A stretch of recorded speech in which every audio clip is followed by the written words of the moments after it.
खबरां दे इस खास बुलेटिन दे विच तुहानूं सारियां वड्डियां ताज़ा ते अहम खबरां दस दिंदे हां। केंद्र सरकार ने मुल्क दे विच झंडा यानी कि तिरंगा चलाउण दे नियमां दे विच बदलाव कीता है। इहदे तहत हुण तिरंगा दिन ते रात दोवें समय झुलाए जाण दी इजाजत है, यानी कि तिरंगा दिन रात झूल सकदा है। नाल ही हुण पॉलिस्टर ते मशीन नाल बने कौमी झंडिਆਂ ਦੀ ਵੀ ਵਰਤੋਂ ਕੀਤੀ ਜਾ ਸਕਦੀ ਹੈ। ਪਹਿਲਾਂ ਅਜਿਹਾ ਕਰਨ ਤੇ ਪਾਬੰਦੀ ਸੀ। ਆਜ਼ਾਦੀ ਦਾ ਅੰਮ੍ਰਿਤ ਮਹੋਤਸਵ ਤਹਿਤ ਸਰਕਾਰ 13 ਤੋਂ 15 ਅਗਸਤ ਤੱਕ ਹਰ ਘਰ ਤਿਰੰਗਾ ਪ੍ਰੋਗਰਾਮ ਦੀ ਸ਼ੁਰੂਆਤ ਕਰ ਰਹੀ ਹੈ, ਜਿਸ ਤਹਿਤ ਇੱਕ ਕਦਮ ਚੁੱਕਿਆ ਗਿਆ ਹੈ, ਜਦਕਿ ਇਸ ਤੋਂ ਪਹਿਲਾਂ ਤਿਰੰਗੇ ਨੂੰ ਸੂਰਜ ਢਲਣ ਤੱਕ ਹੀ ਝੁਲਾਉਣ ਦੀ ਇਜਾਜ਼ਤ ਸੀ। ਪੰਜਾਬ ਸਰਕਾਰ ਨੇ ਕਿਸਾਨਾਂ ਦੇ ਸਖਤ ਵਿਰੋਧ ਤੋਂ ਬਾਅਦ ਆਖਿਰਕਾਰ ਨਹਿਰਾਂ ਦੇ ਤਲ ਪੱਕੇ ਕਰਨ ਦਾ ਫੈਸਲਾ ਵਾਪਸ ਲੈ ਲਿਆ ਹੈ, ਯਾਨੀ ਕਿ ਹੁਣ ਪੰਜਾਬ ਦੇ ਵਿੱਚ ਨਹਿਰਾਂ ਦੇ ਤਲ ਪੱਕੇ ਨਹੀਂ ਕੀਤੇ ਜਾਣਗੇ। ਇਹ ਜਾਣਕਾਰੀ ਕਿਰਤੀ ਕਿਸਾਨ ਯੂਨੀਅਨ ਦੇ ਮੀਤ ਪ੍ਰਧਾਨ ਰਜਿੰਦਰ ਸਿੰਘ, ਦੀਪ ਸਿੰਘ ਵਾਲਾ ਤੇ ਹੋਰ ਕਿਸਾਨ ਲੀਡਰਾਂ ਨੇ ਦਿੱਤੀ ਹੈ ਕਿ ਖੇਤੀਬਾੜੀ ਮੰਤਰੀ ਕੁਲਦੀਪ ਸਿੰਘ ਧਾਲੀਵਾਲ ਦੀ ਜਿਹੜੀ ਕਿਸਾਨ ਜਥੇਬੰਦੀਆਂ ਦੇ ਨਾਲ ਮੀਟਿੰਗ ਹੋਈ ਹੈ, ਉਸ ਦੇ ਵਿੱਚ ਮੰਤਰੀ ਨੇ ਮੰਨਿਆ ਕਿ ਪੰਜਾਬ ਸਰਕਾਰ ਨੇ ਨਹਿਰਾਂ ਦੇ ਤਲ ਕੱਚੇ ਰੱਖਣ ਦਾ ਫੈਸਲਾ ਲਿਆ ਹੈ। ਸਿਰਫ ਸੇਮ ਵਾਲੇ ਇਲਾਕਿਆਂ ਦੇ ਵਿੱਚ ਹੀ ਨਹਿਰਾਂ ਦੇ ਤਲ ਪੱਕੇ ਕੀਤੇ ਜਾਣਗੇ। ਸਰਕਾਰ ਛੇਤੀ ਹੀ ਨੋਟੀਫਿਕੇਸ਼ਨ ਜਾਰੀ ਕਰ ਦੇਵੇਗੀ ਤੇ ਪੰਜਾਬ ਦੇ ਪਾਣੀਆਂ ਨੂੰ ਬਚਾਉਣ ਦੇ ਲਈ ਜਿਹੜਾ ਕਿਸਾਨ ਜਥੇਬੰਦੀਆਂ ਨੇ 5 ਦਿਨਾਂ ਮੋਰਚਾ ਸ਼ੁਰੂ ਕੀਤਾ ਹੋਇਆ, ਉਹ ਅੱਜ ਚੌਥੇ ਦਿਨ ਦੇ ਵਿੱਚ ਸ਼ਾਮਿਲ ਹੋ ਗਿਆ। ਪੰਜਾਬ ਦੀਆਂ ਵੱਖ-ਵੱਖ ਥਾਵਾਂ ਤੇ ਕਿਸਾਨਾਂ ਦੇ ਇਹ ਮੋਰਚੇ ਲਗਾਤਾਰ ਜਾਰੀ ਨੇ। ਉਗਰਾਹਾਂ ਜਥੇਬੰਦੀ ਅਤੇ ਕਿਸਾਨ ਮਜ਼ਦੂਰ ਸੰਘਰਸ਼ ਕਮੇਟੀ ਦੀ ਅਗਵਾਈ ਦੇ ਵਿੱਚ ਇਹ ਮੋਰਚੇ ਲੱਗੇ ਹੋਏ ਨੇ।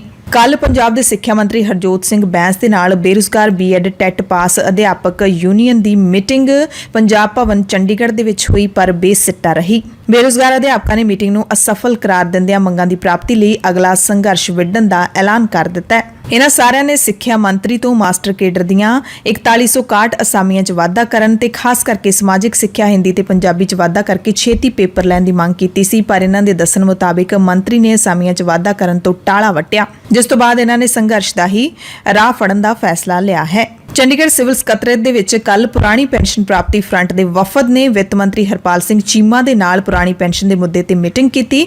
ਵਫਦ ਵੱਲੋਂ ਮੁਲਾਜ਼ਮਾਂ ਦਾ ਅੰਕੜਿਆਂ ਸਮੇਤ ਠੋਸ ਪੱਖ ਤੇ ਹੋਰਨਾਂ ਸੂਬਿਆਂ ਵਿੱਚ ਨਵੀਂ ਪੈਨਸ਼ਨ ਸਕੀਮ ਨੂੰ ਰੱਦ ਕਰਕੇ ਮੁੜ ਬਹਾਲ ਕੀਤੀ ਪੁਰਾਣੀ ਪੈਨਸ਼ਨ ਪ੍ਰਣਾਲੀ ਦੇ ਦਸਤਾਵੇਜ਼ ਵੀ ਪੇਸ਼ ਕੀਤੇ, ਪਰ ਵਿੱਤ ਮੰਤਰੀ ਨੇ ਪੁਰਾਣੀ ਪੈਨਸ਼ਨ ਸਕੀਮ ਬਾਰੇ ਕੋਈ ਹਾਮੀ ਨਹੀਂ ਭਰੀ ਹੈ। ਮੰਤਰੀ ਨੇ ਇਹ ਕਹਿ ਕੇ ਪੱਲਾ ਝਾੜ ਲਿਆ ਕਿ ਮਾਮਲਾ ਸਰਕਾਰ ਦੇ ਧਿਆਨ ਵਿੱਚ ਹੈ, ਪਰ ਹਾਲੇ ਸੂਬੇ ਦੀ ਵਿੱਤੀ ਹਾਲਤ ਕਮਜ਼ੋਰ ਹੈ। ਇਸ ਤੋਂ ਬਾਅਦ ਵਫਦ ਦੇ ਮੈਂਬਰਾਂ ਨੇ ਕਿਹਾ ਕਿ ਵਿੱਤ ਮੰਤਰੀ ਦੇ ਚੋਣ ਐਲਾਨਾਂ ਤੇ ਅਮਲ ਦੇ ਵਿੱਚ ਵੱਡਾ ਫਰਕ ਆ ਗਿਆ, ਜੋ ਆਮ ਆਦਮੀ ਪਾਰਟੀ ਦੀ ਸਰਕਾਰ ਦੇ ਮਨਸੂਬਿਆਂ ਬਾਰੇ ਵੱਡੇ ਸਵਾਲ ਖੜੇ ਕਰਦਾ ਹੈ।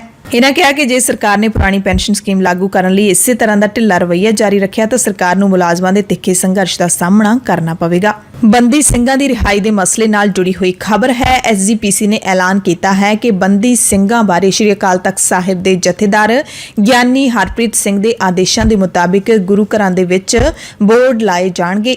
ਦਹਾਕਿਆਂ ਤੋਂ ਜੇਲ੍ਹਾਂ ਦੇ ਵਿੱਚ ਬੰਦ ਬੰਦੀ ਸਿੰਘਾਂ ਦੀ ਰਿਹਾਈ ਸੰਬੰਧੀ ਸਰਕਾਰਾਂ ਦੇ ਅੜੀਅਲ ਵਤੀਰੇ ਦੇ ਖਿਲਾਫ ਲੋਕਾਂ ਨੂੰ ਜਾਗਰੂਕ ਕਰਨ ਦੇ ਲਈ ਐਸਜੀਪੀਸੀ ਸਾਰੇ ਇਤਿਹਾਸਿਕ ਗੁਰਦੁਆਰਿਆਂ ਦੇ ਬਾਹਰ ਹੋਰਡਿੰਗ ਬੋਰਡ ਲਾਵੇਗੀ।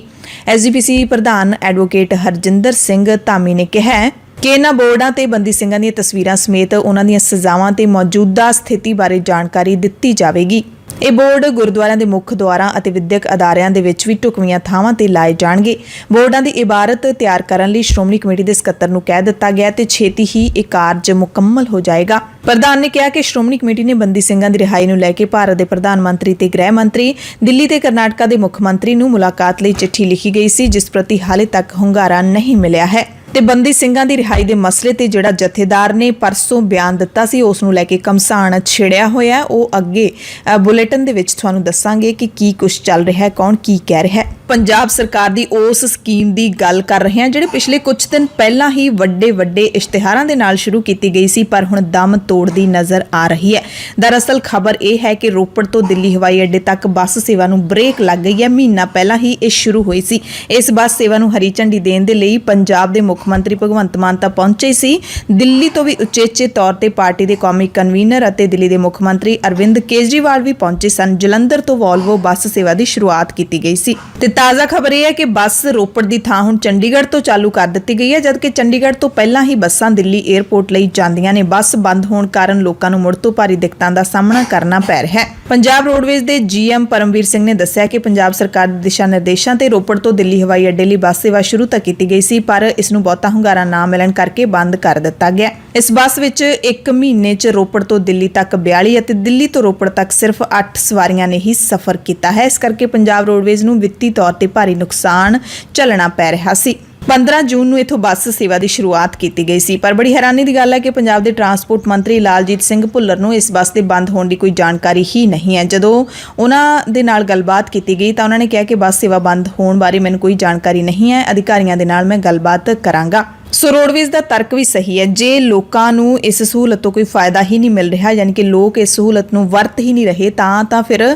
ਪੰਜਾਬ ਸਰਕਾਰ ਦੇ ਉੱਤੇ ਵਾਧੂ ਬੋਝ ਹੈ, ਕਿਉਂਕਿ ਬੱਸ ਦਾ ਦਿੱਲੀ ਤੋਂ ਰੋਪੜ ਜਾਣ ਤੇ ਰੋਪੜ ਤੋਂ ਦਿੱਲੀ ਆਉਣ ਦਾ ਖਰਚਾ ਵੀ ਬਥੇਰਾ ਹੋ ਜਾਂਦਾ ਹੈ। ਤੇ ਜੇ ਲੋਕ ਸਫ਼ਰ ਦੇ ਲਈ ਇਸ ਨੂੰ ਵਰਤ ਹੀ ਨਹੀਂ ਰਹੇ ਤਾਂ ਸ਼ਾਇਦ ਬੰਦ ਕਰਨ ਦਾ ਫੈਸਲਾ ਸਹੀ ਵੀ ਮੰਨਿਆ ਜਾ ਸਕਦਾ ਹੈ। ਪਰ ਦੂਸਰੇ ਪਾਸੇ ਪਿਛਲੇ ਸਮੇਂ ਦੇ ਵਿੱਚ ਇਹ ਵੀ ਤਸਵੀਰਾਂ ਸਾਹਮਣੇ ਆਈਆਂ ਸੀ ਕਿ ਲੋਕ ਨੇ ਜਿਹੜੇ ਉਹ ਸਹੂਲਤਾਂ ਖੁਣੋਂ ਔਖੇ ਸਨ। ਜਿਵੇਂ ਕਿ ਪੰਜਾਬ ਦੇ ਮੁੱਖ ਮੰਤਰੀ ਨੇ ਦਾਅਵਾ ਕੀਤਾ ਸੀ ਕਿ ਇਹਨਾਂ ਬੱਸਾਂ ਦੇ ਵਿੱਚ ਸਾਰੀਆਂ ਸਹੂਲਤਾਂ ਹੋਣਗੀਆਂ, ਪਰ ਲੋਕ ਇਸ ਦੀਆਂ ਸ਼ਿਕਾਇਤਾਂ ਕਰਦੇ ਦੇਖੇ ਗਏ। ਲੋਕਾਂ ਨੂੰ ਇਹ ਬੱਸ ਦਾ ਸਫ਼ਰ ਸੁਰੱਖਿਅਤ ਨਹੀਂ ਲੱਗਿਆ, ਇਸ ਕਰਕੇ ਵੀ ਲੋਕ ਹੋ ਸਕਦਾ ਬੱਸਾਂ ਤੋਂ ਕਿਨਾਰਾ ਕਰ ਰਹੇ ਹੋਣ, ਆਪਣੇ ਨਿੱਜੀ ਵਾਹਨਾਂ ਦੇ ਰਾਹੀਂ ਹੀ ਏਅਰਪੋਰਟ ਜਾਣ ਨੂੰ ਤਰਜੀਹ ਦੇ ਰਹੇ ਹੋਣ। ਇੱਕ ਅਹਿਮ ਖਬਰ ਤੁਹਾਨੂੰ ਮੀਡੀਆ ਦੇ ਨਾਲ ਜੁੜੀ ਹੋਈ ਦੱਸ ਦਿੰਦੇ ਹਾਂ। ਭਾਰਤ ਦੀ ਸਭ ਤੋਂ ਵੱਡੀ ਅਦਾਲਤ ਦੇ ਸਭ ਤੋਂ ਵੱਡੇ ਜੱਜ NV ਰਾਮੰਨਾ ਨੇ ਮੀਡੀਆ ਦੀ ਕਾਫੀ ਝਾੜ-ਝੰਬ ਕੀਤੀ ਹੈ। ਚੀਫ ਜਸਟਿਸ ਨੇ ਕਿਹਾ ਕਿ ਮੀਡੀਆ ਦੇ ਵੱਲੋਂ ਇੱਕ ਪਾਸੜ ਬਹਿਸਾਂ ਕੀਤੀਆਂ ਜਾਂਦੀਆਂ ਨੇ ਜਿਹੜੀਆਂ ਲੋਕਤੰਤਰ ਦੇ ਲਈ ਨੁਕਸਾਨਦੇਹ ਨੇ। ਮੀਡੀਆ ਦੇ ਵੱਲੋਂ ਖੁਦ ਹੀ ਇੱਕ ਪਾਸੜ ਬਹਿਸਾਂ ਕਰਕੇ ਮਨਮਾਨੇ ਢੰਗ ਨਾਲ ਫੈਸਲੇ ਸੁਣਾਏ ਜਾਂਦੇ ਨੇ। ਚੀਫ ਜਸਟਿਸ ਨੇ ਇਹ ਵੀ ਕਿਹਾ ਕਿ ਮੀਡੀਆ ਟ੍ਰਾਇਲ ਨਿਆਂਪਾਲਕਾ ਦੇ ਨਿਰਪੱਖ ਕੰਮਕਾਜ ਅਤੇ ਆਜ਼ਾਦੀ ਨੂੰ ਪ੍ਰਭਾਵਿਤ ਕਰ ਰਿਹਾ ਹੈ। ਕੇਸਾਂ ਦੇ ਫੈਸਲੇ ਮੀਡੀਆ ਟ੍ਰਾਇਲ ਤੋਂ ਪ੍ਰਭਾਵਿਤ ਨਹੀਂ ਹੋਣੇ ਚਾਹੀਦੇ। ਕਹਿੰਦੇ ਪਿਛਲੇ ਕੁਝ ਸਮੇਂ ਤੋਂ ਅਸੀਂ ਦੇਖਿਆ ਕਿ ਮੀਡੀਆ ਅਜਿਹੇ ਮੁੱਦਿਆਂ ਤੇ ਖੁਦ ਹੀ ਮਨਮਾਨੇ ਢੰਗ ਨਾਲ ਫੈਸਲੇ ਸੁਣਾਉਂਦਾ ਹੀ ਜਾ ਰਿਹਾ ਹੈ, ਜਿਨ੍ਹਾਂ ਬਾਰੇ ਤਜਰਬੇਕਾਰ ਜੱਜਾਂ ਨੂੰ ਵੀ ਫੈਸਲਾ ਲੈਣ ਦੇ ਵਿੱਚ ਮੁਸ਼ਕਿਲ ਆਉਂਦੀ ਹੈ। ਗੁੰਮਰਾਹਕੁਨ ਤੇ ਕਿਸੇ ਏਜੰਡੇ ਦਾ ਪੱਖ ਪੂਰਨ ਵਾਲੀਆਂ ਇਹ ਬਹਿਸਾਂ ਲੋਕਤੰਤਰ ਦੀ ਸਿਹਤ ਲਈ ਹਾਨੀਕਾਰਕ ਸਾਬਿਤ ਹੋ ਰਹੀਆਂ ਨੇ।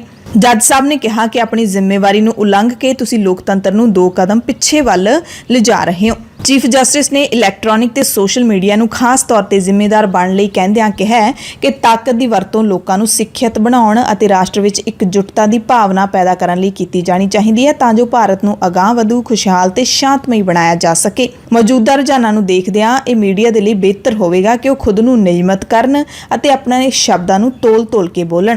NV ਰਾਮੰਨਾ ਨੇ ਕਿਹਾ ਕਿ ਪ੍ਰਿੰਟ ਮੀਡੀਆ ਯਾਨੀ ਕਿ ਅਖਬਾਰਾਂ ਤੇ ਰਸਾਲੇ ਹਾਲੇ ਵੀ ਕੁਝ ਹੱਦ ਤੱਕ ਜਵਾਬਦੇਹ ਨੇ, ਪਰ ਇਲੈਕਟ੍ਰੋਨਿਕ ਮੀਡੀਆ ਦੀ ਤਾਂ ਸਿਫਰ ਜਵਾਬਦੇਹੀ ਹੈ, ਕਿਉਂਕਿ ਮੀਡੀਆ ਜੋ ਦਿਖਾਉਂਦਾ ਹੈ ਪਲਾਂ ਦੇ ਵਿੱਚੋਂ ਗਾਇਬ ਹੋ ਜਾਂਦਾ ਹੈ।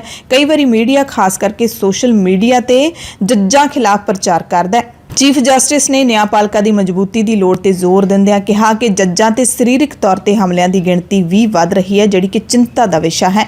ਉਹਨਾਂ ਕਿਹਾ ਕਿ ਸਿਆਸਤਦਾਨਾਂ, ਅਫਸਰਾਂ, ਪੁਲਿਸ ਅਧਿਕਾਰੀਆਂ ਤੇ ਹੋਰ ਲੋਕ ਨੁਮਾਇੰਦਿਆਂ ਨੂੰ ਅਕਸਰ ਉਹਨਾਂ ਦੀ ਸੇਵਾ ਮੁਕਤੀ ਤੋਂ ਬਾਅਦ ਵੀ ਸੁਰੱਖਿਆ ਪ੍ਰਦਾਨ ਕੀਤੀ ਜਾਂਦੀ ਹੈ, ਪਰ ਜੱਜਾਂ ਨੂੰ ਕੋਈ ਸੁਰੱਖਿਆ ਨਹੀਂ ਮਿਲਦੀ। ਜੱਜ ਸਾਹਿਬ ਨੇ ਇਹ ਵੀ ਕਹਿ ਦਿੱਤਾ ਕਿ ਜੱਜ ਜੇ ਕੋਈ ਫੌਰੀ ਪ੍ਰਤੀਕਰਮ ਨਹੀਂ ਦਿੰਦੇ, ਇਹਦਾ ਮਤਲਬ ਇਹ ਨਹੀਂ ਕਿ ਉਹ ਕਮਜ਼ੋਰ ਨੇ। ਸੋ ਭਾਰਤ ਦੇ ਚੀਫ ਜਸਟਿਸ ਨੇ ਜਿਹੜੀਆਂ ਇਹ ਗੱਲਾਂ ਕਹੀਆਂ ਨੇ, ਇਹਨਾਂ ਦਾ ਕੀ ਅਸਰ ਮੀਡੀਆ ਦੇ ਉੱਤੇ ਹੋਏਗਾ, ਇਹ ਵੀ ਖਾਸ ਤੌਰ ਤੇ ਦੇਖਣ ਵਾਲੀ ਗੱਲ ਰਹੇਗੀ। ਤੇ ਸੱਚਾਈ ਇਹ ਵੀ ਹੈ ਕਿ ਜਦੋਂ ਮੀਡੀਆ ਸੰਸਥਾਵਾਂ ਨੂੰ ਸਰਕਾਰਾਂ ਦੀ ਪੁਸ਼ਤ ਪਨਾਹੀ ਹੋਵੇ, ਸਿਆਸੀ ਪਾਰਟੀਆਂ ਦੀ ਪੁਸ਼ਤ ਪਨਾਹੀ ਹੋਵੇ, ਤਾਂ ਉਹ ਨਿਆਂਪਾਲਕਾਂ ਨੂੰ ਕੁਝ ਵੀ ਨਹੀਂ ਸਮਝਦੇ।